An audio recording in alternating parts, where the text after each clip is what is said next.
이 시간 수요예배를 통해서 하나님께서 우리에게 주신 말씀은 로마서 8장 35절에서 39절까지의 말씀입니다.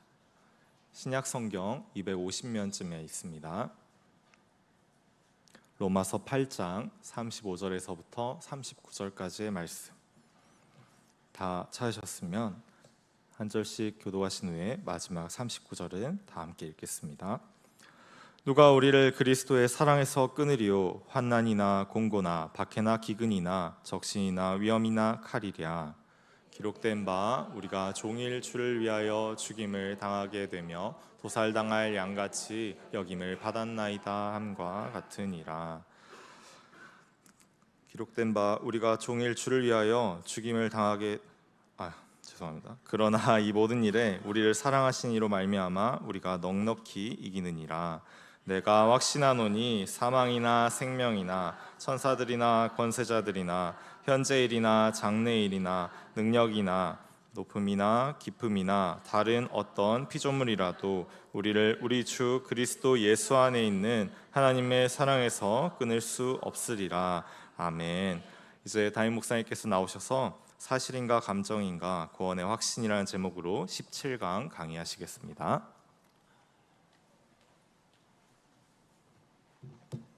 할렐루야. 살다 보니 또 종강할 때가 오네요, 그렇죠? 오늘 오전에 시니어 대학 종강을 했고 또 이제 교리대학 종강하고 이제 다음 주에는 또 이제 제자훈련, 사역훈련, 또 내일 목요전도 이제 종강을 하는데 종강이 끝이 아니죠, 그렇죠? 방학은 있지만 그 시간 동안 또 다 내려놓고 다시 또 원상태로 돌아가지 마시고 또 말씀과 기도에 또 전무하시면서 또 다가올 2학기를 또 준비하시면 좋겠습니다. 자, 사실인가 감정인가? 구원을 확신할 수 있는가? 오늘 제목이 굉장히 도발적이죠. 당신은 자신이 구원받았음을 확신할 수 있습니까? 자, 누가 여러분에게 질문을 한다면 당신은 구원받았다는 확신이 있습니까? 딱 그럼 여러분 어때요? 아멘. 여러분처럼 네, 아멘 하는 분도 계실 것이고 또 어떤 분은 글쎄요 내지는 막 짜증을 내면서 나 그런 것 좀 안 물어봤으면 좋겠어. 나 괜히 사람 부담스럽게 이런 분도 계실 수 있고 또 어떤 분은 큰 죄를 막 저지른 것처럼 막 쥐구멍에 숨고자 하는 분도 계십니다. 그런데 보면 상당수는 이런 반응이에요. 글쎄요 좀 긴가민가해요. 어떨 때는 구원의 확신이 막 있다가도 또 어떨 때는 구원받지 못한 것 같고 그래요. 그런 얘기들을 한단 말이에요. 그래서 그럼 확신이 들 때는 언제예요? 물어보면 마음이 즐겁고 평안하고 걱정이 없고 교회도 잘 나가고 이렇게 수요예배 교리대학도 막 나오고 또 기도원 가서 막 집회 참석하고 막 정신없이 막 봉사하고 그럴 때는 구원받은 확신이 그냥 뿜뿜 솟아나는데 갑자기 마음이 좀 불안하고 좀 일이 좀 안 풀리는 것 같고 교회도 좀 몇 번 빠지고 새벽 기도도 등한시하고 그러면 구원받은 것 같지가 않아요. 막 그렇대요. 자, 그럼 이분은 구원의 증거를 지금 어디서 찾고 있습니까? 나의 행위라든지 또는 내 감정에서 찾는 거예요. 그러니까 성경이 하시는 말씀 곧 사실과 진리의 구원의 확신에 기반을 두는 것이 아니라 어디에 둔다고요? 내 행위 또는 내 감정에 기초를 둔단 말이에요. 그러니까 여기다 기초를 두면 당연히 어떻게 돼요? 이랬다 저랬다 할 수밖에 없는 거예요. 여러분이 널따란 반석 위에 서 있는 거하고 바다 막 파도가 치는 그 바다 위에 튜브를 올려놓고 그 위에 서 있다고 생각을 해보세요. 그렇죠? 자, 그럼 여러분께 이런 질문도 한번 해볼게요. 혹시 이런 노래 들어보셨는지 모르겠는데 누가 결혼을 완성이라 했는가? 이건 아니죠. 누가 사랑을 아름답다 했는가 그런 건데 누가 결혼을 사랑의 완성이라고 했는가? 이 질문은 어떤 것 같으세요? 여러분 결혼은 사랑의 완성일까요? 결혼은 사랑의 완성이다. 그럼 아니다. 나머지는 결혼을 안 해봐서 모르겠다. 얼굴은 몇 번을 한 것 같은데, 결혼은 사랑의 완성일까? 바로 이 의미염통한 질문, 바로 의미심장한 이 질문에 지금 뭔 얘기하려는지 좀 알 것 같다 하시는 분은 오늘 강의에 좀 어느 정도 이해가 있다고 봅니다. 즉 이 말은 뭐냐면 결혼이야말로 사랑의 시작이다라는 거예요. 만약 결혼이 사랑의 완성이 되면 어떻게 돼요? 결혼 전에 어떤 문제들이 있죠. 다툼, 갈등, 시기, 시련, 의심 이런 게 있다가도 결혼 후에는 어떻게 돼야 돼요? 이것이 다 사라져야지. 완성이니까. 그런데 현실은 그래요, 안 그래요? 안 그래요. 때론 사랑이 흔들리기도 하고 의심하기도 하고 장애물에 걸려서 좌초되는 경험도 하고, 그런 모든 의심과 불안과 감정과 갈등과 시련과 다툼, 산전수전, 공중전 다 겪으면서 그것들을 극복했을 때 비로소 진짜로 연합된 부부의 완전한 사랑이라고 할 수 있을 겁니다. 즉 신뢰와 견고함과 배려와 확신, 희생, 헌신, 의지, 상호 보완 등등이 쌓여서 비로소 사랑의 완성이 되는 거예요. 그래서 이렇게 연합하여 사랑을 완성해가는 부부는 사랑이라는 것이 그저 감정에만 의지하는 것이 얼마나 위험한지를 잘 압니다. 여기 계신 많은 부부들도 그렇죠. 처음 연애 때야 사랑이 감정만으로 다 이루어진 것 같지만 실제 부부 생활, 결혼 생활하면 어때요? 그땐 정말 실전이에요. 감정만 가지고 되든가요? 안 된단 말이에요. 요즘 젊은 사람들이 쉽게 만나고 쉽게 헤어지는 것, 또 TV에 보면 고딩 엄빠 그런 거 나오잖아요. 그거 보시면 이 말이 어떤 건지를 이해하실 거예요. 그리스도인도 마찬가지입니다. 하나님의 신실하신 구원은 그분의 감정, 또 우리의 감정에 의해 좌우되는 것이 아닙니다. 그렇다고 우리의 행위라든지 또는 죄책감, 실패에 의해서 좌우되는 것도 아니에요. 우리에게 확신을 주시고 열매를 맺게 하시는 성령의 역사 또한 그러합니다.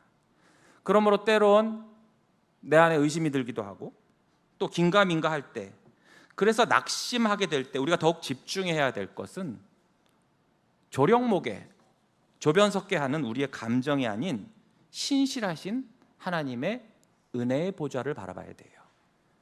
그러면서 구원의 확신을 날마다 말씀을 통해서 늘 점검을 받아야 되죠. 기도를 통해서 확신을 구할 수도 있어요. 나의 삶의 열매를 통해서 증명할 수도 있고, 또 여러분 좌우에 있는 믿음의 동역자들, 지체들을 통해서 그러한 용기와 확신을 또한 얻을 수도 있어요. 그래서 오늘은 우리가 받은 구원에 대한 확신의 이야기예요. 그래서 여러분 강의 한 1번 보시면 구원의 확신에 대한 여러 견해부터 먼저 볼게요. 자, 가번.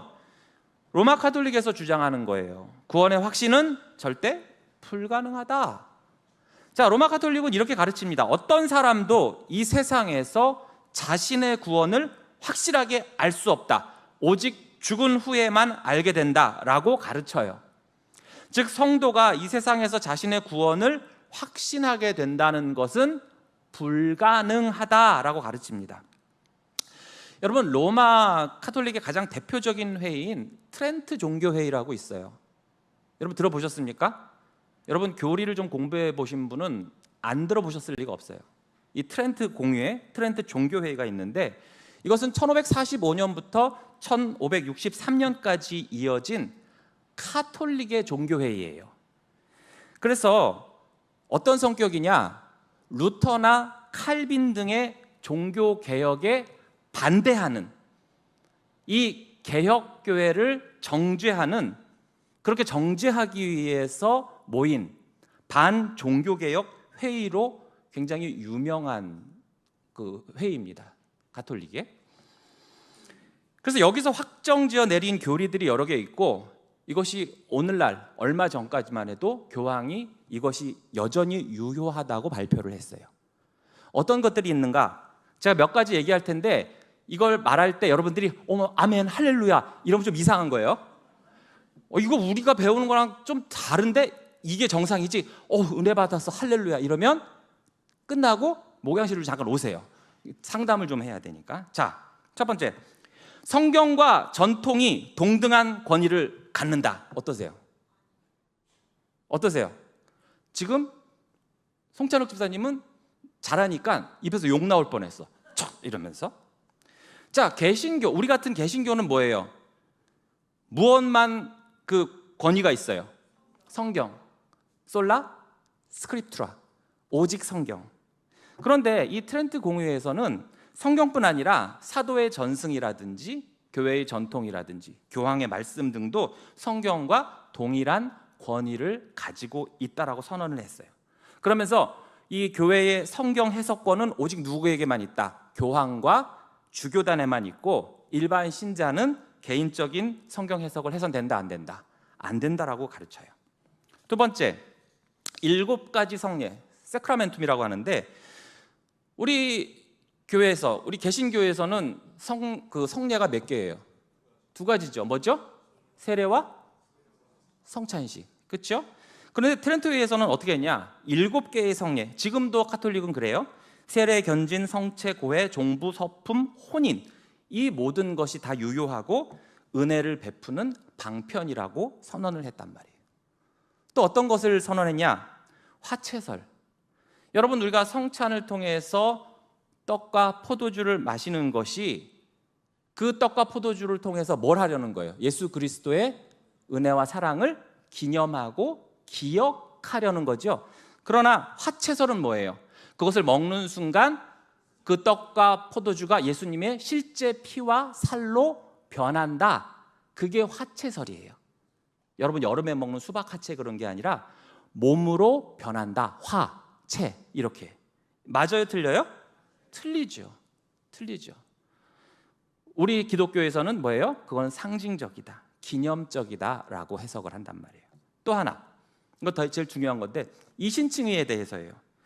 루터는 뭐라고 그랬죠? 오직 믿음, 솔라 피데라는 얘기를 했는데, 트렌트회의에서는 어떻게 했냐? 믿음, 그렇지, 맞아. 그렇지만 믿음과 함께 사랑으로 역사하는 선행이 의롭게 됨의 필수라고 했어요.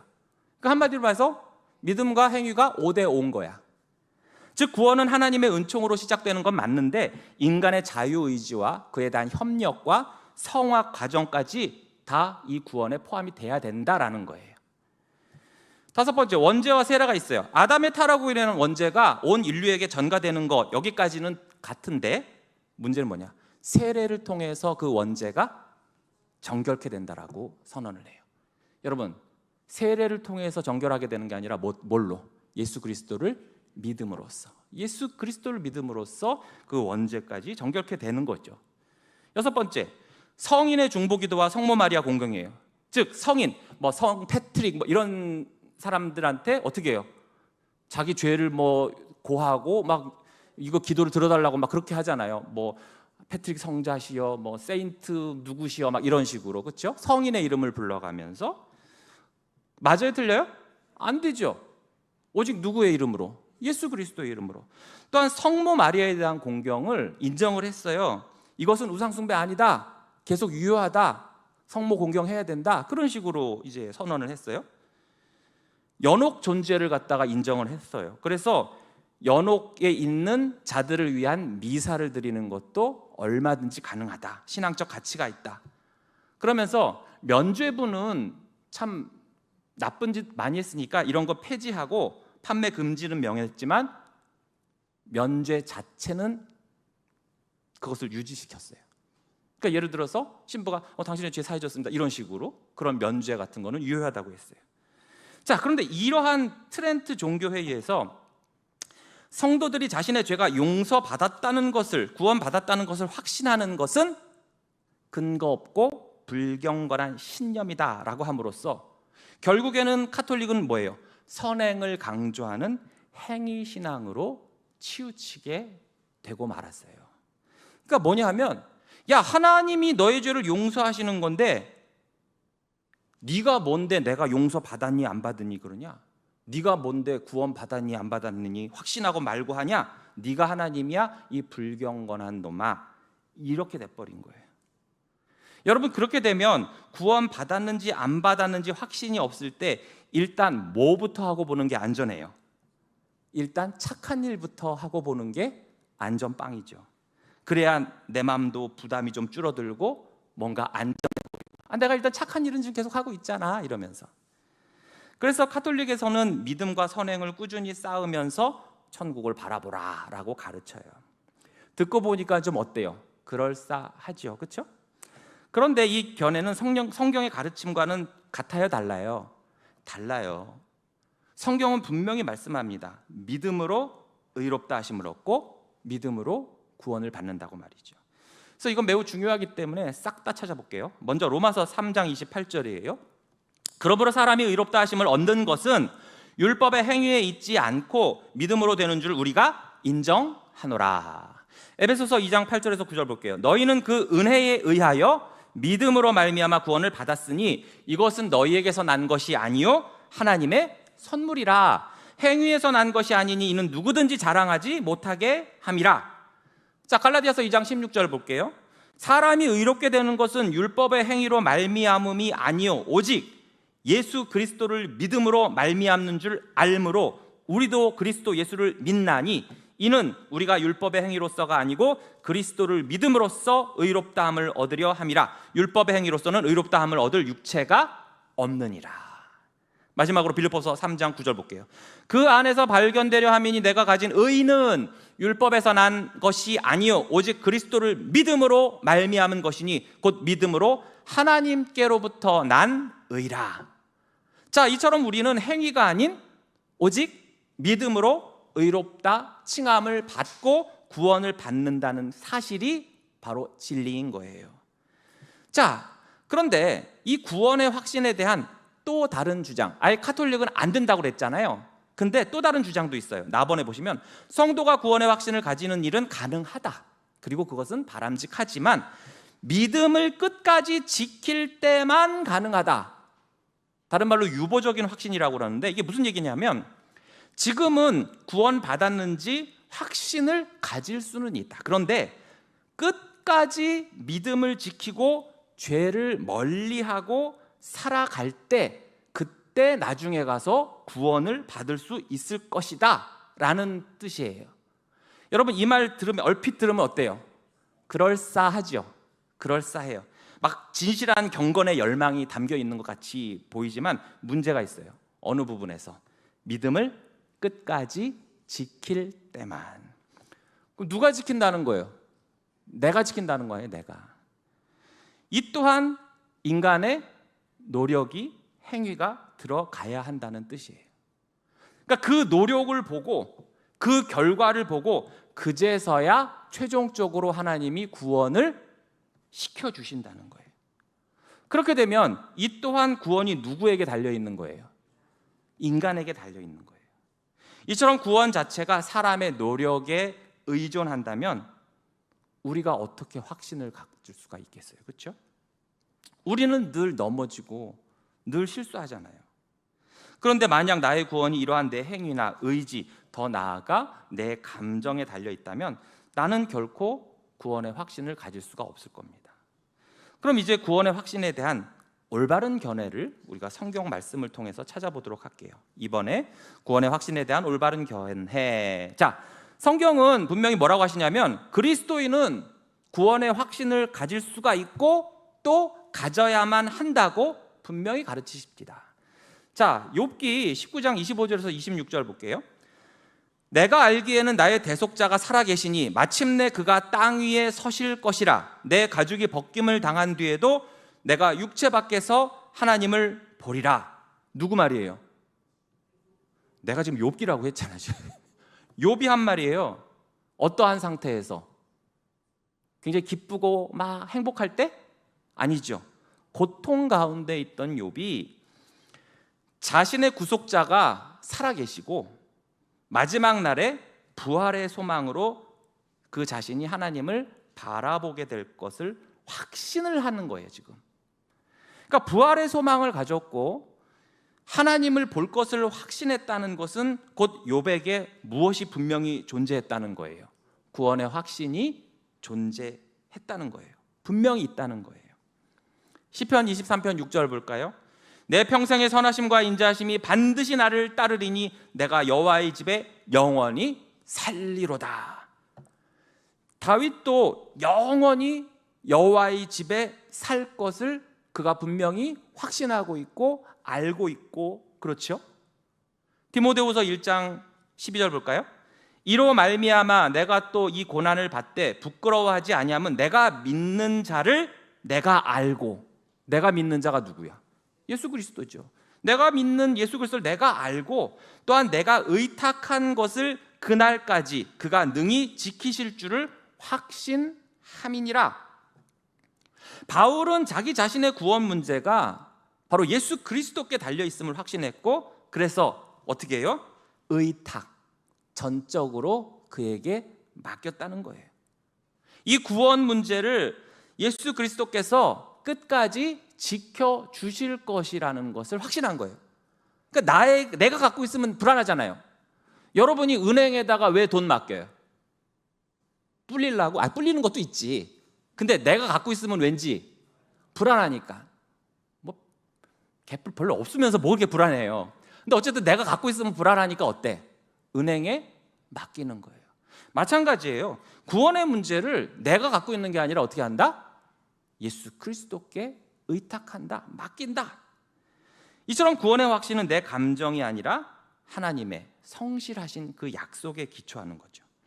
디모데후서 4장 6절에서 8절 볼게요. 전제와 같이 내가 벌써 부어지고 나의 떠날 시각이 가까웠도다. 나는 선한 싸움을 싸우고 나의 달려갈 길을 마치고 믿음을 지켰으니 이제 후로는 나를 위하여 의의 면류관이 예비되었으므로 주 곧 의로우신 재판장이 그날에 내게 주실 것이며 내게만 아니라 주의 나타나심을 사모하는 모든 자에게도니라.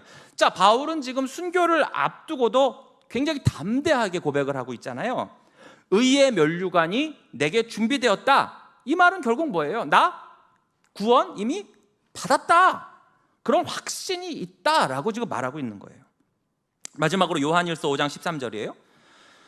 내가 하나님의 아들의 이름을 믿는 너희에게 이것을 쓰는 것은 너희로 하여금 너희에게 영생이 있음을 알게 하려 함이라. 사도 요한이 굉장히 좀 독특한 사람이 뭐냐면 자기가 글을 쓰고 뭐라 하냐면 그 글을 쓴 이유를 분명히 밝혀요. 그래서 사복음서 중에서도 나는 이걸 왜 이 책을 썼는지 알아 하면서 그 책을 쓴 이유를 그 기록한 게 어디가 유일해요? 요한복음이 유일하잖아요. 그렇죠? 내가 이것을 쓰면 너희로 하여금 영생을 얻게 하려 함이라. 그렇게 써놓잖아요. 마찬가지로 요한일서에도 지금 그렇게 하는 거예요. 너희로 이것을 쓰는 것은 너희로 하여금 너희에게 영생이 있음을 알게 하기 위해서 내가 이 요한일서를 썼다, 이 뜻이에요. 그러니까 사도 요한은 뭐냐면 구원의 확신을 갖는 것이 가능하다고 말할 뿐 아니라 또 그것을 알게 하려고 내가 이 성경 요한일서를 기록했다라고 말하는 거예요. 그러니까 결론은 구원의 확신은 분명히 가질 수 있다, 없다? 구원의 확신은 가질 수 있다, 없다? 있다. 카톨릭처럼 구원의 확신은 가질 수 없다가 아니라 가질 수 있다라고 말씀하는 거예요. 제가 누구라고 이름은 말 안 하겠는데 지금 머리를 쳐박은 분은 지금 답을 틀린 거야. 지금 있다 없다 그러니까 없다 이러고 있다고 이러니까 그 순간 이름 말 안 할게요. 그런데 주의할 게 있어요. 나번이에요. 그렇다고 해서 이 구원의 확신이 구원에 이르는 신앙의 본질적 부분이라고 말할 수 있다 없다?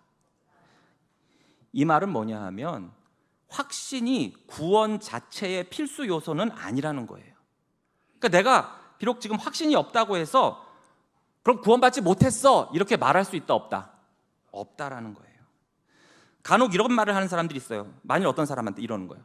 너 구원의 확신 없으면 넌 아예 믿음도 없는 거고 넌 그래서 아예 천국에 들어갈 수도 없는 사람이야 라고 단정을 짓기도 해요. 이와 유사한 주장을 하는 집단이 있죠. 어디예요? 구원파가 그렇잖아요. 너 구원받았어? 몇 년, 몇 월, 며칠, 언제? 막 그래요.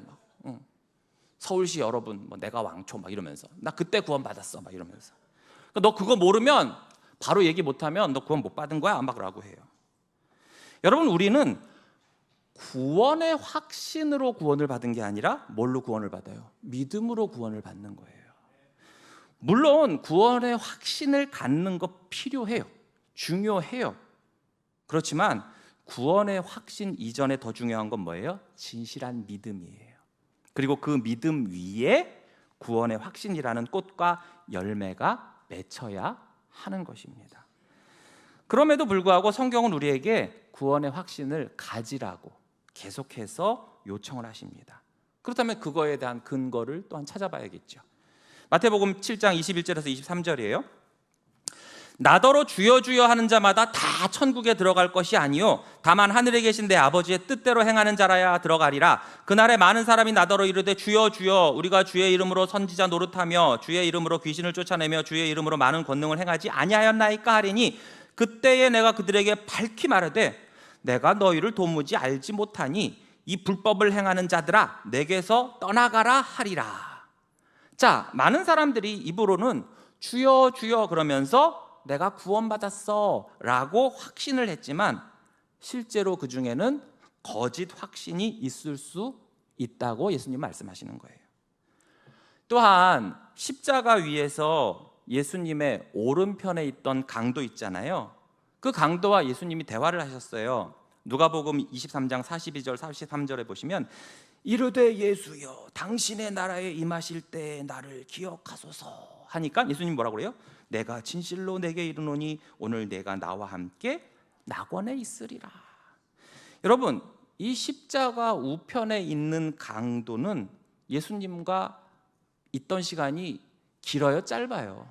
짧아요. 그렇지만 그 순간적인 대화였지만 결국엔 어떻게 해요? 예수님을 믿는 믿음으로 그가 구원을 받았잖아요. 여러분, 여기서 이 대화에서 그가 막 나 엄청난 구원의 확신이 있습니다 예수님 막 이렇게 말했어요? 그럴 시간도 없어요. 과거를 정리하고 뭐 엄청나게 막 회개하고 눈물 짓고 막 이럴 시간도 여유도 없었어요. 그러나 예수님의 말씀이 그를 구원에 이르게 하셨잖아요. 그렇잖아요? 근데 또 이거에 또한 너무 또 은혜 받아가지고 그러니까 나도 죽기 직전에 예수 믿을 거야. 그러니 내비둬. 그냥 나 즐기다가 나중에 죽기 직전에 나 예수 믿을 거야. 오른편 강도 봐. 나 그렇게 할 거야.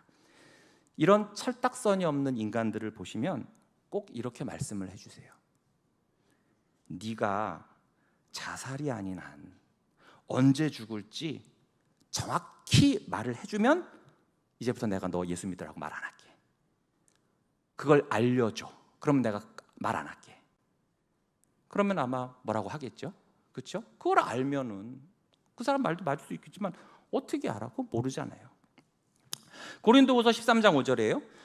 너희는 믿음 안에 있는가 너희 자신을 시험하고 너희 자신을 확증하라. 예수 그리스도께서 너희 안에 계신 줄을 너희가 스스로 알지 못하느냐? 그렇지 않으면 너희는 버림받은 자니라. 지 속을 지가 알아야지. 그래서 바울은 우리가 믿음 안에 있는지 구원받았는지를 어떻게 하라는 거예요? 늘 점검하고 확인하라고 말을 합니다. 죽었다 깨도 내가 모르는 거라면 바울이 왜 이런 얘기를 했겠어요? 뭘 해도 모르는데 야 니네 확증하고 점검하고 시험해봐라. 이게 무슨 의미가 있어요? 확증하고 시험하고 그럴 때 알 수가 있으니까 이렇게 점검하고 확인하라고 하는 거 아니겠습니까? 그래서 우리의 구원의 확신을 늘 점검하고 우리의 삶이 바로 그 증거가 되도록 하라라는 뜻이에요. 이처럼 확신은 구원받은 이후에 자라나는 열매와 같습니다. 마지막으로 베드로후서 1장 10절 볼게요. 그러므로 형제들아 더욱 힘써 너희 부르심과 택하심을 굳게 하라. 너희가 이것을 행한즉 언제든지 실족하지 아니하리라. 자, 이 굳게 하라 이 말이 바로 뭐냐면 확신을 가지라는 거예요. 확신을. 이 확신이 있을 때 우리의 믿음이 실족하지 않을 수 있고 또 흔들리지 않는데 큰 도움을 준다는 것입니다. 그러니까 구원의 믿음을 가진 사람도 초기에는 확신이 조금 부족할 수도 있어요. 그렇다고 해서 확신이 부족하다고 믿음이 전혀 없다거나 구원 못 받은 것이라고 단정할 수 없는 거예요. 그렇지만 정상적인 나무라면 때가 되면 열매가 맺히듯이 구원의 확신이라는 열매도 반드시 맺혀야 한다? 아니다? 맺혀야 한다는 거예요. 여러분, 우리가 희락, 절제, 오래 참음, 자비, 양선 등 이런 성령의 열매가 있잖아요. 그런데 우리가 자비, 양선 이걸로 구원받지는 않았죠. 그렇죠? 그렇지만 그것이 구원의 필수 요소는 아니다 하더라도, 그러나 구원받은 자는 반드시 이러한 열매를 맺어야 돼, 안 맺어야 돼요? 맺어야 하듯이 구원의 확신이 구원의 필수 요소는 아니지만 구원받은 자에게는 이 확신이라는 열매가 나타나야 한다는 것입니다. 3번에 구원의 확신의 중요성. 우리가 앞에서 배운 것처럼 구원의 확신은 가능한 것이고 필요한 것이고 믿음의 열매로 주어지는 은혜인데, 그럼 왜 구원의 확신이 그렇게 중요하기에 이런가? 가번에 보시면 구원의 확신은 이 땅에서 살아가는 동안 하나님 앞에서 건강하고 성숙한 신앙생활을 할 수 있는데 도움을 준다는 거예요. 그래서 큰 위로와 평강을 주고 환난을 이길 수 있게 합니다. 로마서 7장 24절 25절을 보시면, 오호라 나는 곤고한 사람이로다. 이 사망의 몸에서 누가 나를 건져내랴. 우리 주 예수 그리스도로 말미암아 하나님께 감사하리로다. 그런즉 내 자신이 마음으로는 하나님의 법을, 육신으로는 죄의 법을 섬기노라. 누가 한 말이에요? 로마서니까 바울이 한 얘기겠지.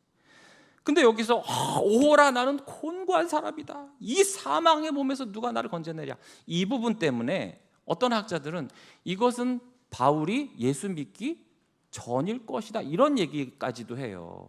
그렇지 않고서 어떻게 이렇게 말을 할 수 있느냐. 그러나 대다수의 학자들은 뭐라고 그래요?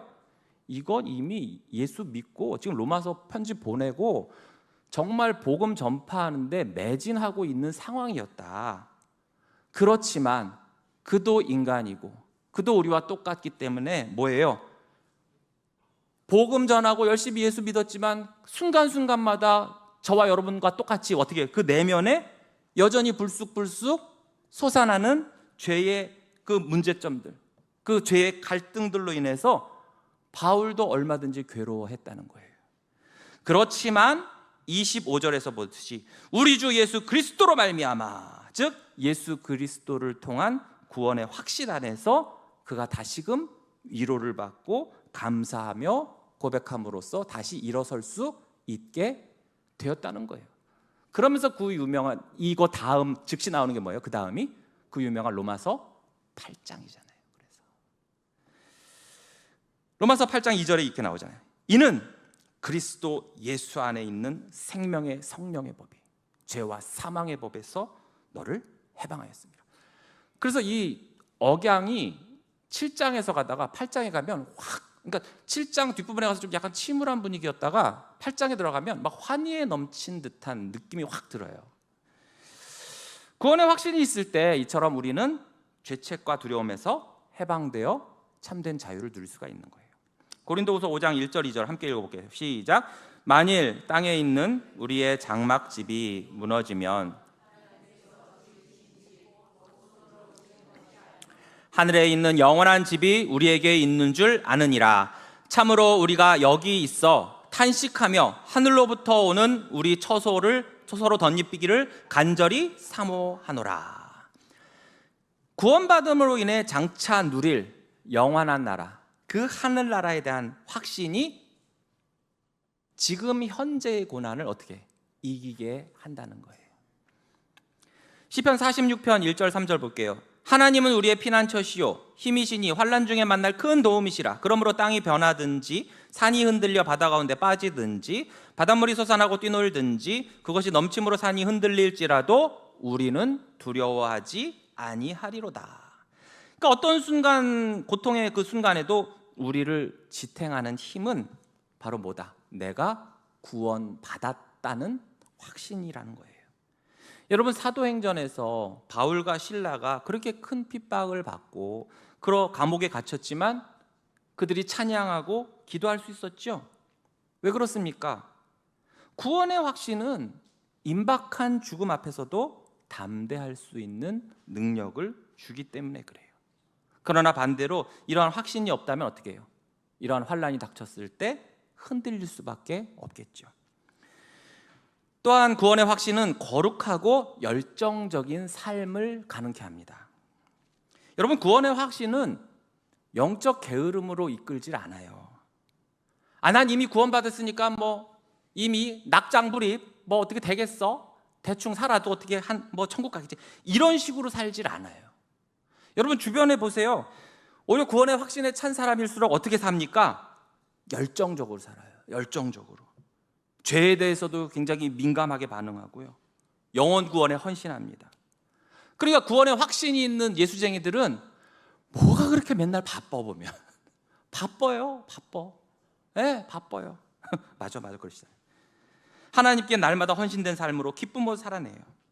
그러니까 예수님께서 이미 나를 그분의 사랑으로 구원하셨다는 것을 확실히 알 때 우리로서는 그 사랑에 반응을 안 할 수가 없고, 그 반응이 결국엔 어떻게 나타난다? 거룩하고도 열정적인 삶으로 나타난다는 거예요. 나번에 구원의 확신은 그리스도의 강력한 증인의 삶을 살아가도록 해준다. 확신이 없는 신앙은 두려움에 갇혀 있는 신앙이죠. 그러나 확신이 있는 신자는 어떻게 해요? 복음을 전하는 증인의 삶을 담대하게 살아갑니다. 즉 나도 확신이 없는데 어떻게 남한테 전할 수가 있겠어요? 그렇죠? 확신이 있으니까.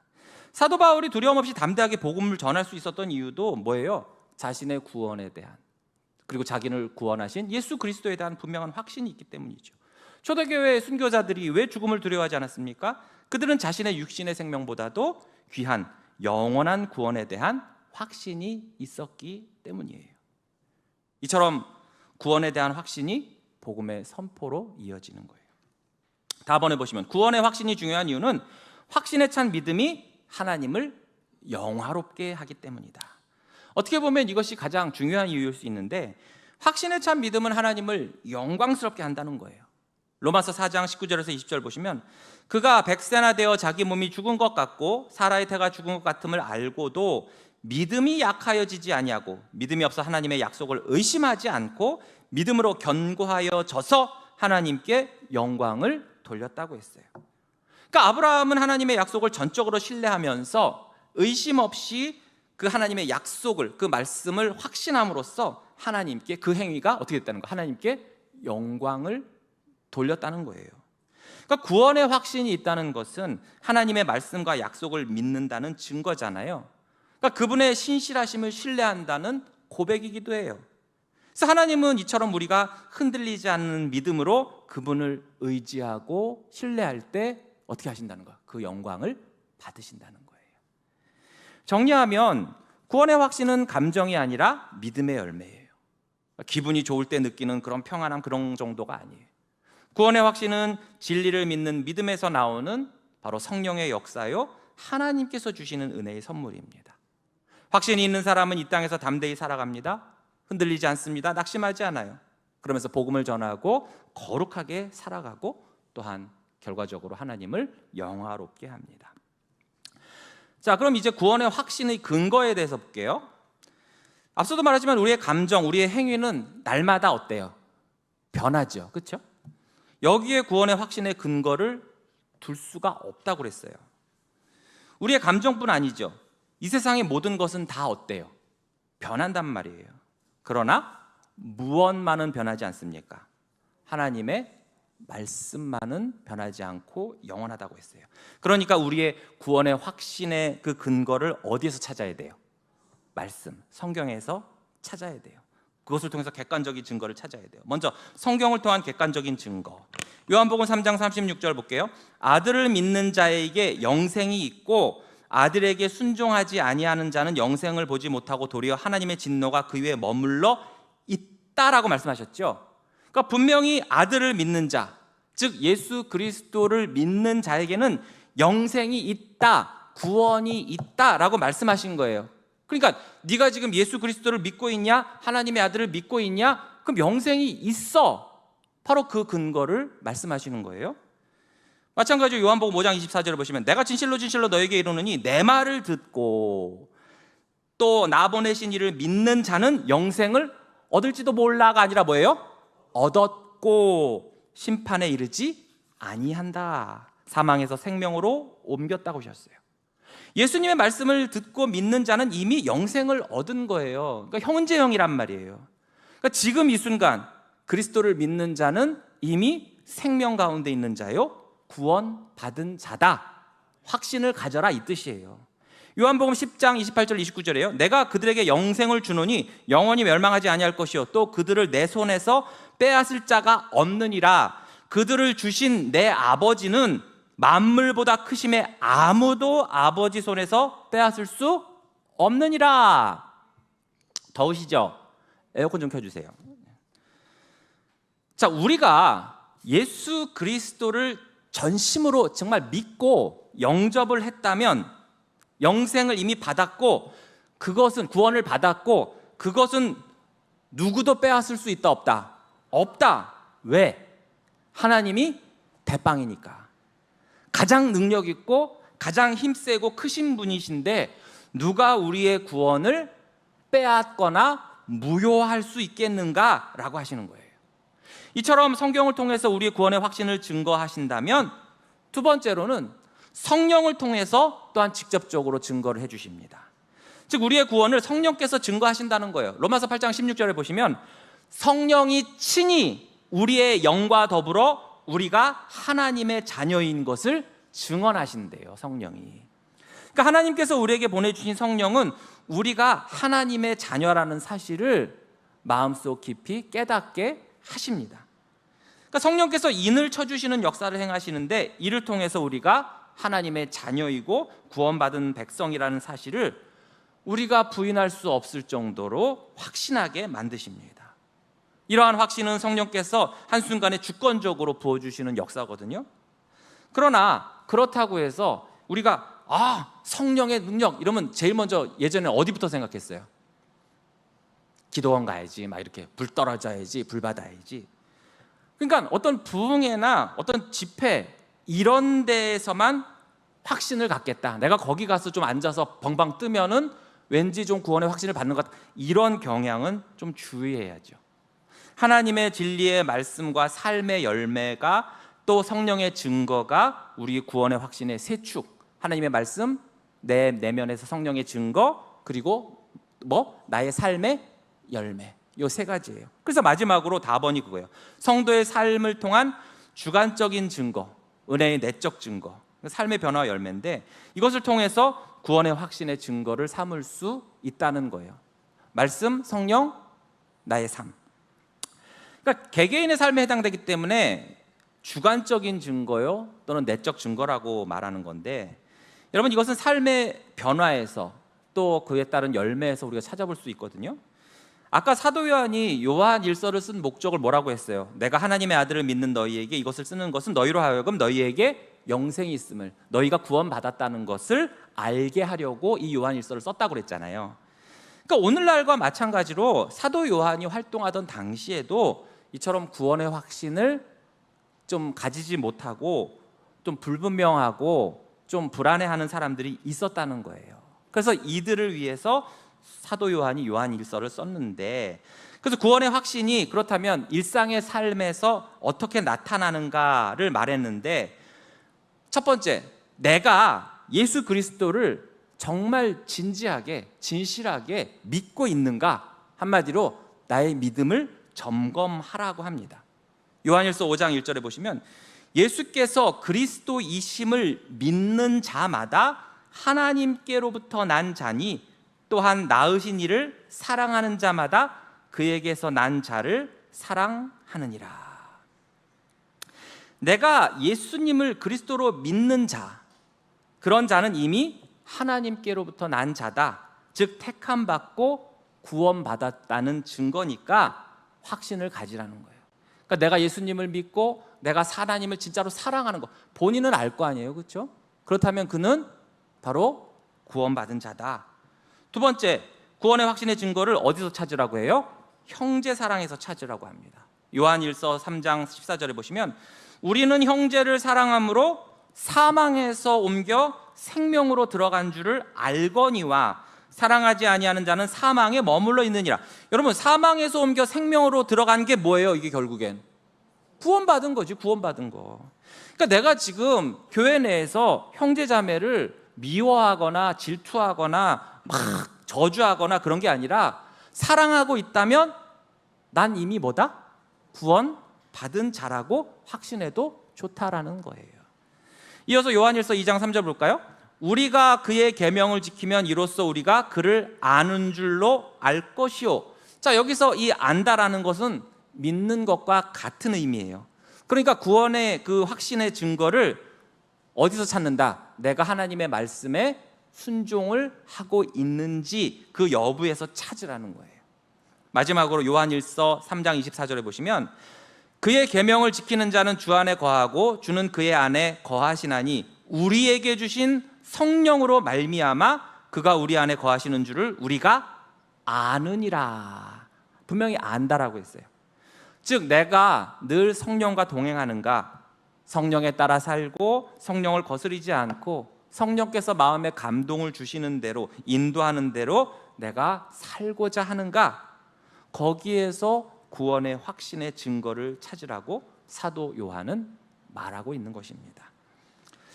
근데 그럼에도 불구하고 여전히 우리가 구원의 확신을 갖지 못할 때가 있는데 그 이유가 뭘까?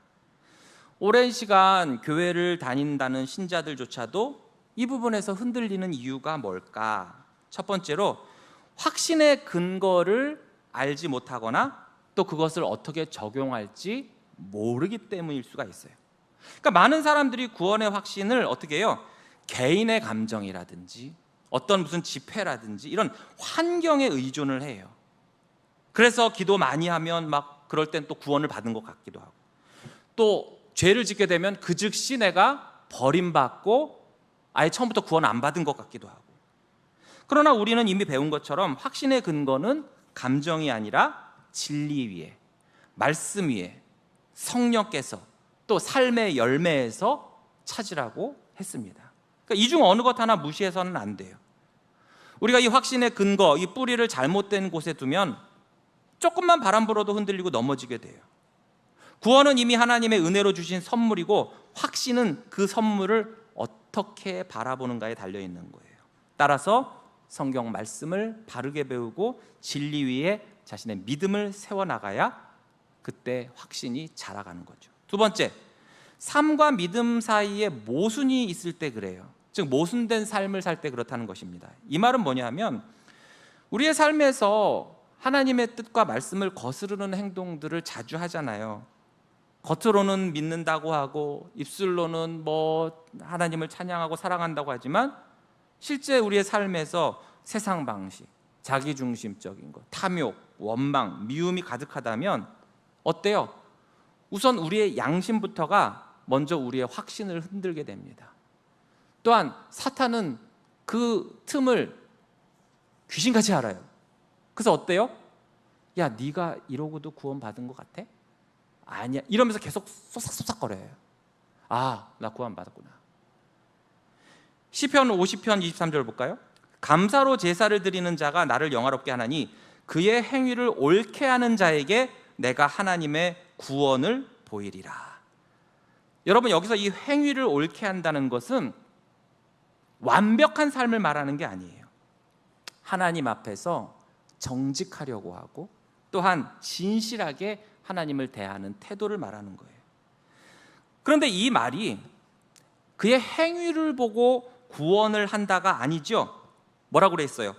행위를 옳게 한 자에게 구원을 보이리라. 더 정확히 말하면 행위를 옳게 한 자에게 구원의 증거를 보이리라라는 뜻이에요. 행위로 인해서 구원받은 것은 아니지만 너의 옳은 행위가 바로 너가 구원받았다는 증거가 될 수 있다라는 거예요. 반대로 모순된 삶이 있죠. 입으로는 주여 주여 하고 또 어디 가서 서류에다가는 종교, 그럼 기독교인이라고 쓰는데 여전히 죄를 반복하고 말씀에 어긋나고 불순종하는 이러한 모순된 삶은 우리 내면에서부터 구원의 확신을 파괴합니다. 그러니까 조심해야 될 게 구원을 파괴하는 게 아니라 뭘 파괴한다고요? 구원의 확신을 파괴한다고요. 그럼 어떻게 됩니까? 확신이 없으니까 늘 신앙생활을 하면서도 불안불안하고 흔들려. 그러다가 뭔가 좀 어딘가에서 다른 확신을 준다고 하면 또 쫓아가요. 호로록 쫓아가. 그래서 그걸 의지하려고. 그러면서 어떻게 해요? 행위신앙에 빠질 수도 있고 더 나아가 이단에 빠질 수도 있는 거예요. 무엇보다도 우리가 정말 진심으로 회개하고 잘못된 삶을 주님께 돌이킬 때 같은 죄를 반복하지 않으려고 분투하고 선한 싸움을 싸울 때 하나님은 다시 그 기쁨의 확신을 회복시켜 주신다는 것입니다. 답변해 보시면 확신은 여러 가지 은혜로 유지되고 성장이 되는 건데, 확신을 그렇게 유지하고 성장하게 하는 은혜의 공급이 없거나 부족할 때 어떻게 된다는 거예요?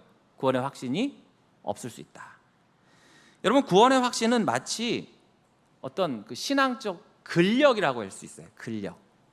여러분, 집에서 뭐 예를 들어서 엿기라도 좀 드시고 이렇게 하면 힘들지만 좀 있으면 어떻게 돼요? 예, 이게 막 근육이 생기죠?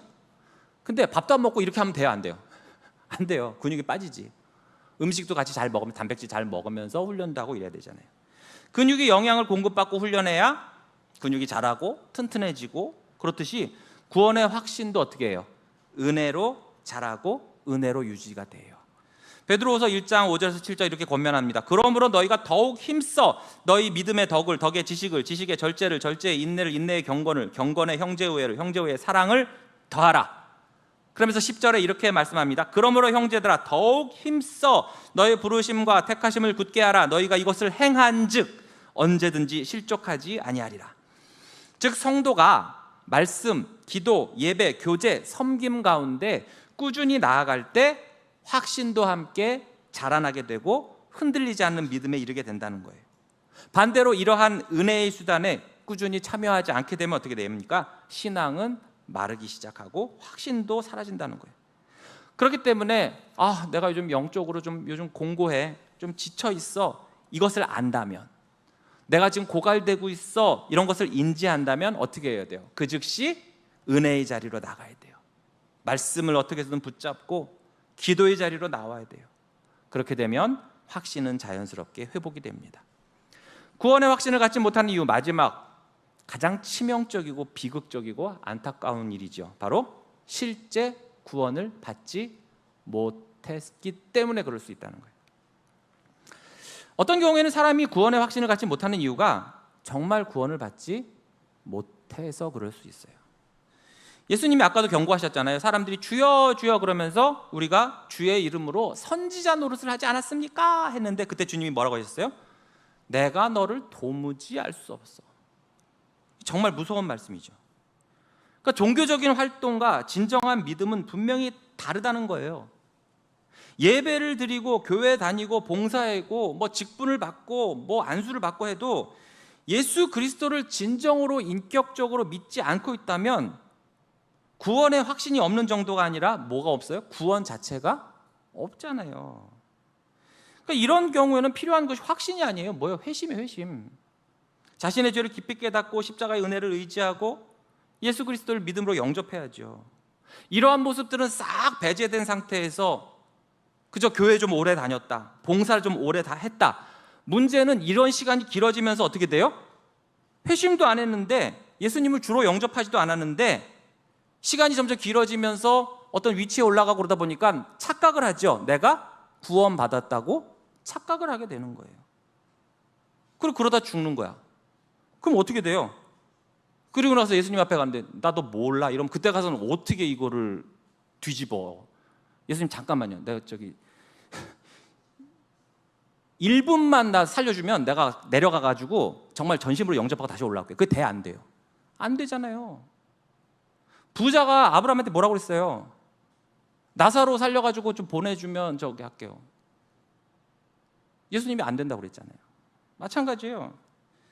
예수님이 나 몰라 그러면 그때 어떻게 되돌아갈 수도 없고 이미 늦었지. 혹시 여러분 지금 구원의 확신이 희미하거나 흔들리고 계십니까?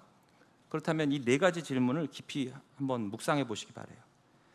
내가 과연 확신을 두고 있는 근거가 성경인가, 하나님의 말씀인가, 아니면 내 감정인가? 내 삶과 믿음 사이에, 말씀 사이에 모순이 있지는 않는가? 나는 지금 은혜의 수단에, 하나님께서 베풀어 주시는 은혜의 수단에 내가 충실히 참여하고 있는가? 그리고 내가 정말 예수님을 믿기는 하고 있는가? 하나님은 우리가 두려움 가운데 살아가는 것을 원치 않으시죠. 여러분도 마찬가지잖아요. 여러분 자녀들이 여러분 앞에서 빌빌대면서 눈치나 실실 보고 그거 좋아하세요? 아니잖아요. 어딜 가든지 담대하게 살기를 원하지. 하나님은 우리가 확신 가운데서 자유롭게 담대하게 기쁘게 살기를 누구보다도 원하십니다. 그러니까 하나님께 나아오십시오. 구원의 확신은 하나님의 은혜에 대한 바른 이해에서 나와요. 우리의 감정이 아니라 하나님의 약속과 성령의 증거하심에 의존해야 됩니다. 지금도 여러분 안에 확신이 부족하다면 두려워하거나 부끄러워할 일이 아니에요. 다시금 하나님의 말씀 앞에 성령님의 도우심을 구하며 십자가 앞에 겸손히 나아오시기만 하면 됩니다. 하나님은 그러한 우리를 결코 탓하거나 외면하지 않으실 거예요. 다 같이 시편 51편 12절 함께 읽어볼까요? 시작. 주의 구원의 즐거움을 내게 회복시켜 주시고 자원하는 심령을 주사 나를 붙드소서. 아멘. 자, 이제 마지막으로 구원의 확신을 갖기 위해서 어떻게 할 것인가? 이 말은 어떻게 하면 흔들리지 않는 구원의 확신 가운데 살 수 있을까라는 뜻이에요.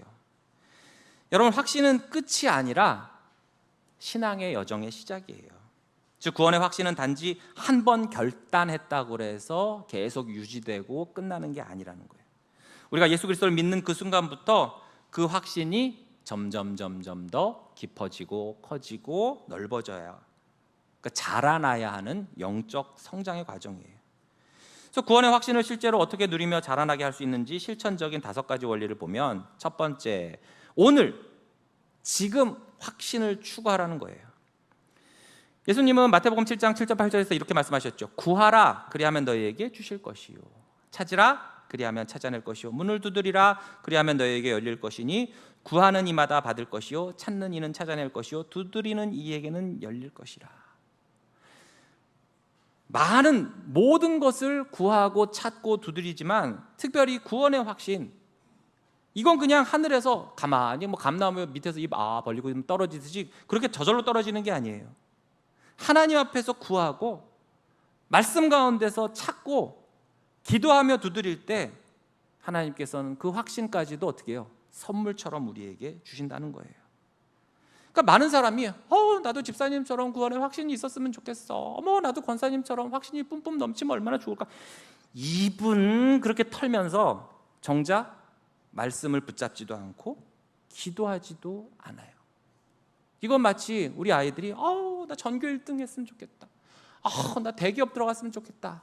그러고서 PC방에 앉아서 게임만 하고 있는 거랑 똑같은 거예요. 지금 확신을 구하십시오. 하나님 구하는 자에게 반드시 주시는 분이십니다. 아멘. 또한 확신은 흔들릴 수 있다는 것을 꼭 기억해야 해요.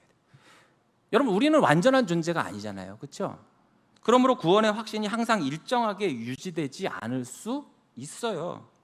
때론 나의 게으름이라든지 죄라든지 어떤 양심의 상처라든지 유혹이라든지 시련이라든지 다양한 이유로 우리의 확신이 일시적으로 약해질 수도 있고 또한 일시적으로 좀 떨어져 나갈 수도 있어요.